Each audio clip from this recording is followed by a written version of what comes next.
Sextortion killed my son. Sextortion is when an adult entices a child to produce a sexually explicit image of themselves and send it to them over the internet. From the time Gavin was contacted by his sextortionist till he took his own life was how long? 1 hour and 40 minutes. 1 hour and 40 minutes. That's how deadly a game we're playing here.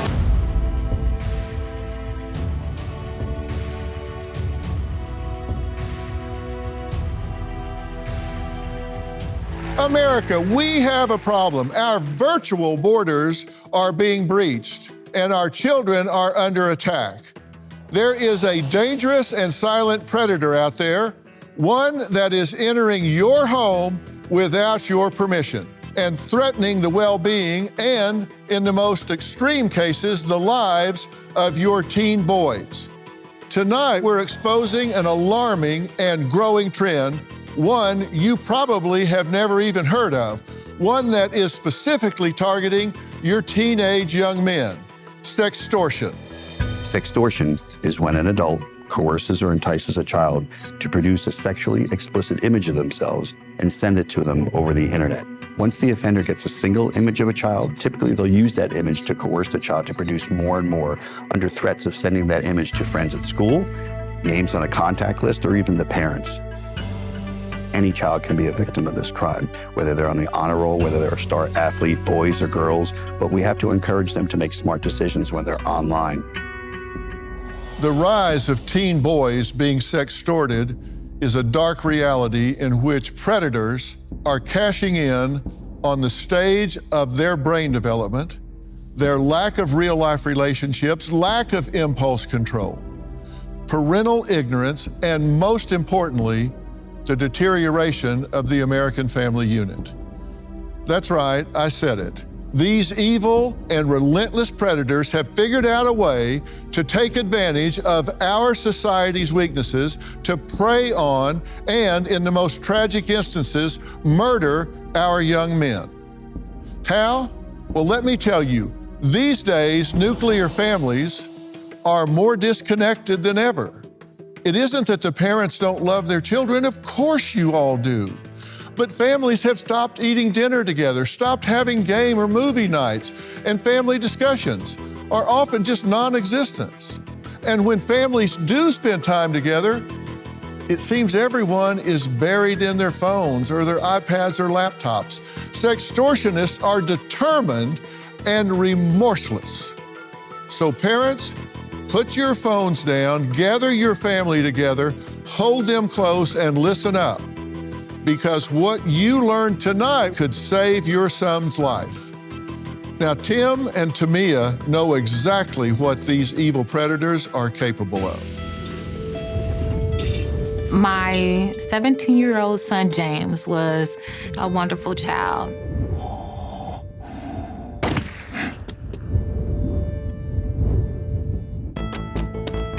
He ran track, 110 hurdles and the 300 hurdles. James was on track to be #1 in the state of Ohio for Division II. But he never got a chance to run his senior year. He did the unthinkable, which was take his life.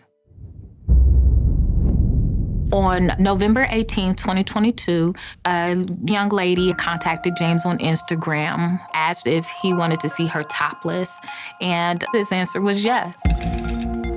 Then she said, okay, it's your turn. So he sent her a screenshot. Then the threats immediately started. They sent him about 200 messages. They said that they would release his picture to all the social media sites if he didn't send $6,000. Message after message after message. We didn't know there was a problem until he was gone. November 19th, I get to my house, I see a light on in a room where there shouldn't be a light on. When I walked into the room, I see my son on the floor. I screamed, he didn't respond. I crawled over to him, I shook him a little bit and I laid on him. I just grabbed my phone and called my wife to let her know we just lost our only baby. Oh man, I lost it because I couldn't understand Where did we go wrong? Like, what happened here? And why is my son gone? We were just dancing. I just told him I loved him and I was proud of him, and my son is gone. I couldn't believe it. Sextortion took my son's life. Tamia, Tim, I want to thank you both for being here and talking about this. You're going to save lives by what you're doing right now, this minute. Let's talk about what happened. It was November 18th of 22, and James was contacted by a woman on Instagram, correct? Yes, correct. The first message was, how old are you and where do you go to school, right? Mm-hmm. So what you would expect from a peer, right? Tim, in piecing this together, how quickly did he discover that it wasn't who he thought it was? It probably took him I want to say about 4 or 5 hours before he realized that he wasn't talking to the girl anymore. What was the initial threat? The initial threat was they were going to expose him to the world. You know, they had his picture. They said we're going to put it on social media, YouTube, Instagram, Facebook. They were just going to plaster him everywhere. And that they owned him now. Yeah. His life was over. And to a young man with this shame and this fear, I mean, this was a tremendous burden. What was his reaction? Yes, extremely stressed. So all he had was cash on him, and it was a little over $100. So they coached him into going to get a gift card, and they video called him again, took the numbers from the gift card, and then had him discarded. But he still owed $200. And he begged if he could have more time. Why would you do this to me? I told you I was an unemployed student. He was literally begging for his life, for them to give him mercy. When this was going on, like, you were with him at a college fair, yes. right? And you guys were together and yes. you were dancing and... Yes. It was an amazing day. Like, we just were planning out his future. Now, Tim and Tamia say that they had no idea that their son was just hours away from taking his own life when they saw him that morning. So you may think that your child is back in their room doing homework, playing a video game or whatever, and not know that these predators have gotten their hooks into them. And we're going to take a look at what actually happens, how these things go down. Whether it's talk of a Nobel Peace Prize or fears of World War III, one thing's certain: uncertainty rules the day. And when the world feels this unstable, your finances are on the line. If Iran blocks the Strait of Hormuz, oil prices could skyrocket just like the 1970s. That triggered inflation, gas shortages, and a weakening dollar. Wall Street's already tense. Goldman Sachs sees sustained recession risk, and JP Morgan warns of a potential oil shock. Add in $36 trillion in national debt, and the financial pressure is real. This isn't hype, it's a wake-up call. The time to act is now. That's why I trust Preserve Gold. When the world turns unstable, smart folks turn to gold and silver. Text Dr. Phil to 50505 to get your free precious metals guide from Preserve Gold. As a bonus, you can get up to $15,000 in free silver with a qualified purchase. So don't wait. Text Dr. Phil to 50505 today. The FBI is tracking these scenarios, bad actors making contact through social media and starting a conversation in direct messages, eventually enticing victims to send compromising photos. Between 2021 and 2022, the FBI reports a more than 200% increase in cases in South Carolina, a 600% increase in North Carolina. Now, experts warn that technology like artificial intelligence or AI will help scammers supercharge virtual sextortion even more. All right, I'm back with Tim and Tamia, and I wanted to look at exactly what was going on. These people were relentless, and thanks to you, we have some of these texts that we could take a look at. Mm-hmm. They're telling him, I am more determined to rot your life. I remind you, I have no pity to rot your life as well as yours. There's nothing you can say, there's nothing you can do. He says, I am a man of my word, and trust me, if you pay me $200, if you pay this, I swear on my mom's head that this nude video of you will be deleted forever. If this video of you naked is on the net, you risk having serious problems. So to avoid that, I advise you to do this that I ask you. So in case you try to turn off the camera or run away, I swear to God that you may regret it. Answer me if you really care about your life. If you're young and you feel shame and you're alone, then you feel trapped and you don't know where to turn. You don't know what to do. You walked in and found your son. That is correct. I can't even, people will tell you, time heals all wounds, you'll get over this. Let me tell you, you will not. You will find a way to accommodate, but you'll never get over this, and I'll never tell you you will. You'll find a way to adapt and get through it, but that moment is etched in your mind and heart forever, is it not?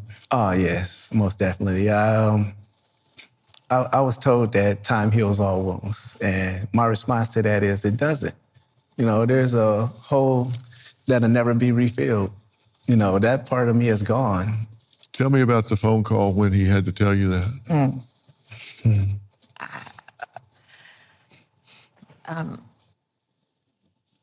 So Tim and I, Tim just got off of work and he had checked in with me like we always do. He was going home, he was gonna talk to James about how the college fair went, and he was really happy. I really heard a good positive vibe in my husband's voice. And not even 5 minutes later, I get another call and I hear tears in his voice, and he told me James is gone, and I'll never forget that because I'm like, what do you mean my son is gone? What happened? And he's like, he's gone. I'm like, can we I was thinking maybe we could take him to the hospital, when he was telling me this, maybe we could fix this, he was like, I gotta call you back, I have to call 911. And so I waited for him to call 911, and then he calls me back, and I'm waiting for him to tell me he's okay. And he was gone. I had to come to truth that my son was gone. Dr. Phil, and that's the worst news you could ever have. That was horrible for me. When you think about the people that did this for a few $100s and the things that they said to your boy, is there any word other than evil to describe what they did? They're beyond evil. Beyond evil. It's heartless. They're attacking our children. I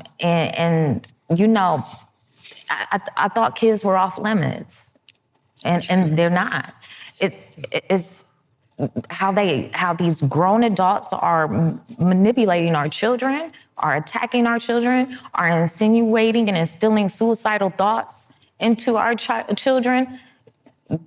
To imagine what my son was going through, that 19 and a half hours that he was being tortured, I would never want any other kid to go through. Oh, I wish I would have known something like this. We are big educators. We talk to James. We are not the parents that say, don't do drugs because we said so. Don't drink alcohol because we said so. We always said, do not do this because here are the consequences. Here's what will happen. If we knew anything about sextortion, our son would be here today. Yeah, we would have definitely had that conversation. We talked about everything. There was nothing we hid from him. We didn't sugarcoat anything. We gave him all the facts that he could possibly have. And every time when he was in a situation where he needed information, he got the information and made the right decision. This one particular time, it was just one of those times where he didn't have the answers he needed. And what a fine young man, and Yes. headed forward in his life. He's an accomplished athlete, everything going his way. And they got to him, they can get to anyone. Anybody. And that is exactly why I'm here. That's exactly why I'm doing this show. That's exactly why Merritt Street Media is here. And that's exactly why we invited them here to do this, to save lives. Now, tragically, Tim and Tamia are not the only parents to go through this. Our next guest, Brandon, has an all too similar story, and sadly, it is happening to so many more of our sons, and it's happening as we speak. South Carolina Representative Brandon Guffey says that it was just 2 hours between when his son Gavin was contacted by his sextortionist and when he felt he had no other option but to end his life. Now, Brandon says his son showed no signs of distress. Just minutes before, he took his own life, leaving his family blindsided. Gavin was one of a kind. He was very happy, always wanted to be the class clown. Mine and Gavin's relationship was extremely open. Gavin knew that he could come to me at any time. Gavin received a message from what he thought was a girl. I don't know if the scammer sent images to Gavin, but Gavin obviously sent images to them. And as soon as the images were seen, they sent the photos back to him, trying to get money from him. The night my son killed himself, he would come out of his bedroom and he was being extremely quiet. And I just said, "Night, buddy, I love you." And walked right past him. He walked right into the bathroom. This is the bathroom that Gavin went into. I heard just this loud noise. I ran to the door, I yelled his name, I shouldered the door in, and I thought that he was knocked out. Gavin was laying in between the toilet and the tub. I jumped to him, shouting his name, and I grabbed Gavin, and I put my hand on his artery, and then blood was just flowing. I started screaming, "Sextortion killed my son."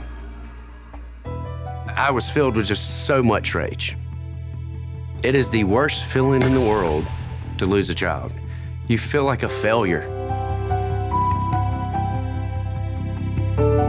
Some people want justice. I want vengeance. Brandon, thank you for being here. You lost your son, Gavin, and you saw no signs from him. This happened so fast. It's terrifying. It's frightening. It is your worst fear. Imagine your most vulnerable moment. And whenever we got bullied in school or something happened, it was always our word against someone else's. Now, it's not just everyone in your school, it's everyone in every school and everyone within the community that's gonna see this. And that's what's so horrifying to these children. I've been doing Dr. Phil at the platform for over 20 years. We didn't have these social media platforms when we started, and kids didn't have predators coming at them this way. I've had to change and add these things to the list, and parents need to do the same thing. We need to change the dialogue we're having with our kids. Absolutely. And when I say families in America are under attack, I don't think that's an overstatement. Do you? No, sir. I think we're too busy trying to protect our families from outside physical attacks. And the problem is our children are being attacked in our own homes, in our schools, to where we feel like we are keeping them safe, and they are not. That's where the biggest attacks are coming from. From the time Gavin was first engaged until he was gone was how long? 1 hour and 40 minutes. Do y'all all hear that? That's how deadly a game we're playing here. 1 hour and 40 minutes. And we're talking about an intelligent, engaged, competent young man. 1 hour and 40 minutes. That's how powerful the leverage is here. Yes, sir. And a kid that was far from perfect, but there was nothing that we couldn't talk about. I knew that he had been sexually active. I knew that he had experimented with drugs. We had all the hard conversations. And yet, right before he took his life, he walked right past me. And it's very hard to lose a child, but it's another to know that your child chose to take their life, because you put that responsibility on yourself. And I started looking back and trying to figure it out, and I got a hint that he had been blackmailed, but I didn't know what for. But even at that time, I'm thinking, what could he have done that was so horrific that would cause him to take his life? And whenever I found out the simplicity of the scheme, just rage, that it could be something so simple. As you say, this was not a young man that wasn't worldly. Correct. This was not a naive, noodle-neck bookworm kid that lived in his basement. This kid was out and about. I've seen this crime. I deal with 1 to 2 phone calls per day with people across the country dealing with this. And I've seen kids as young as 8, and I've seen grown men as old as 70 getting caught up in these schemes. But teenage boys are the primary target right now.